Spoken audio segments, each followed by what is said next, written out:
You know exactly what you need to do. You know the deadline is coming. You know the consequences of waiting. And yet, somehow, you find yourself doing everything except that thing that actually matters. You check your phone. You clean something that wasn't even dirty. You watch one video, then another, and suddenly, an hour has disappeared. And the strangest part is this: you don't actually want to waste your time. You want to succeed. You want the better body, the better career, the better bank account. You want to become the person you've been imagining for years. So, why don't you act? The answer isn't simply that you're lazy. In many cases, procrastination is your brain trying to escape discomfort. Think about it. When a task feels difficult, boring, confusing, overwhelming, or emotionally uncomfortable, your brain searches for something that feels better right now. Your brain doesn't care very much about the person you could become 6 months from now. It cares about how you feel in this moment. That's why scrolling feels easier than studying. Watching feels easier than creating.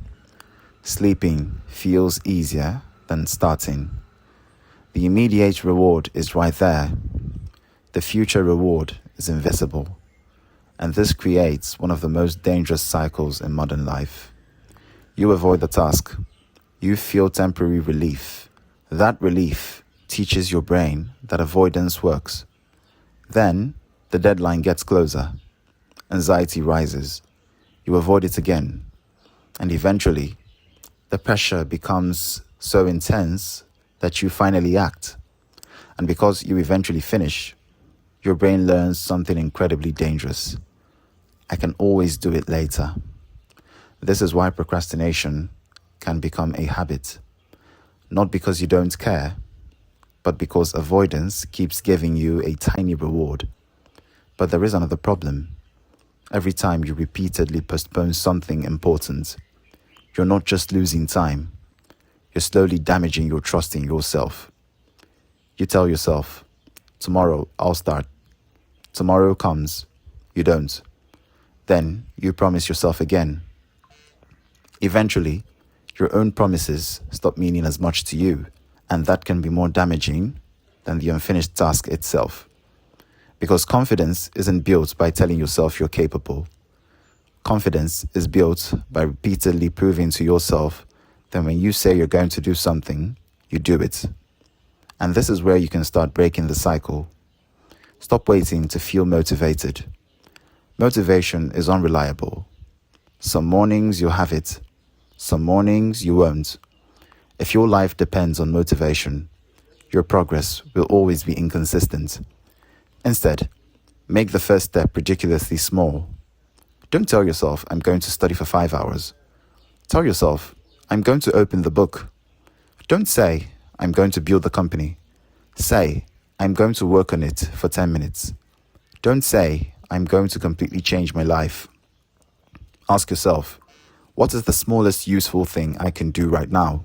Because starting is often harder than continuing. Once you begin, the task often becomes less frightening. And here's another rule. Make distraction harder. Put your phone in another room. Close unnecessary tabs. Turn off notifications. Make the thing you want to avoid easier to start, and the thing distracting you harder to reach. You don't need extraordinary discipline. You need an environment that doesn't constantly attack your attention. But perhaps the biggest shift is this. Stop identifying yourself as a procrastinator. If you keep saying, I'm just a procrastinator, your brain starts treating procrastination like part of who you are.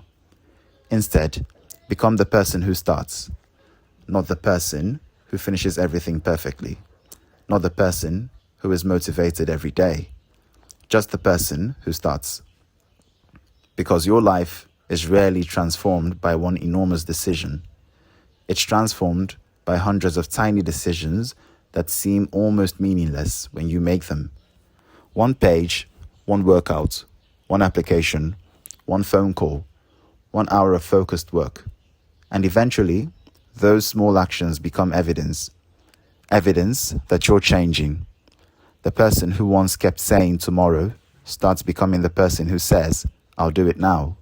So, the next time you feel that familiar urge to delay something important, don't negotiate with it for an hour.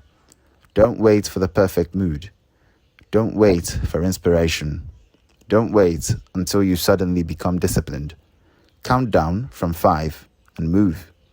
Open the book. Write the first sentence. Put on the shoes. Make the call. Start the project. Because the goal isn't to become someone who never procrastinates. The goal is to become someone who doesn't let procrastination make the decisions for them. And maybe the life you keep postponing doesn't require a completely different version of you. Maybe it only requires you to stop waiting and finally begin.